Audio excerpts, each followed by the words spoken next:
This is Vorax, a rather ambitious title by Indie Gala, and this is launching into Steam Early Access. We've got a hand on this way early. It's supposed to launch in Q1 of 2024, and we're getting in there to take a look at the systems and what makes this game kind of stand out.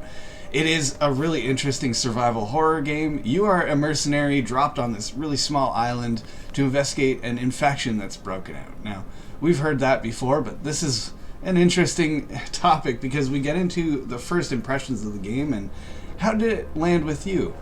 I thought graphically they've done a good job on this. It does look very good. There is obviously not much of a tutorial in this game at all, apart from answering a few phone calls. And then you have to basically go and explore to find out what's happened to the people, what's happened to the rest of your team, and find out what's going on. And it doesn't waste any time. As soon as you start off, you've got to grab those materials because this is a survival game and it's heavily based on crafting, collecting materials and resources to help you through this game. When you start the game initially, there's a lot of rain coming down, and I thought the rain looked really nice. The grass is very HD textures, but that lack of tutorial is brutal.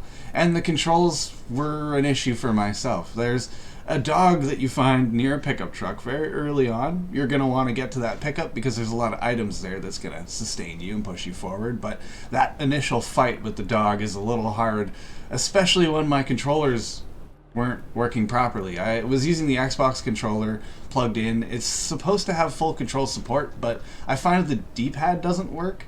So I wasn't able to do a lot of the different motions. There's a lot of unmapped controls, things we could expect to see fixed in the future, but it was a little annoying for myself just getting in. Yeah, I know.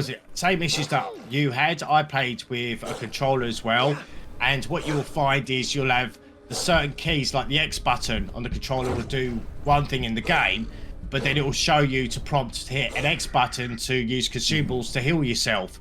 And which the X button on the controller didn't work, and I found I had to quickly go to the keyboard. And then obviously you have your wheel as well to decide what weapon you want to use, consumables, or what you want to throw. And I did find that a little bit tricky when you do get a couple of zombies or demons coming towards you at a very fast pace to quickly change that. Yes, because it's so early, I have a feeling we're going to see a lot of these things that I have issue with change. A lot of the different little controller fixes, some tutorials so I know I have a flashlight. That's a good example. Being able to answer the phone, that was the first issue I had with controller. But that aside, I really recommend this game because there's a really interesting mystery going on in this island. And I found the gunplay, your fear meter, the things you have to keep control of, it was all really interesting to me. Yep, I'm with you there, Scott. I'm recommending this as well. We put quite a few hours into this, even though we kept dying loads.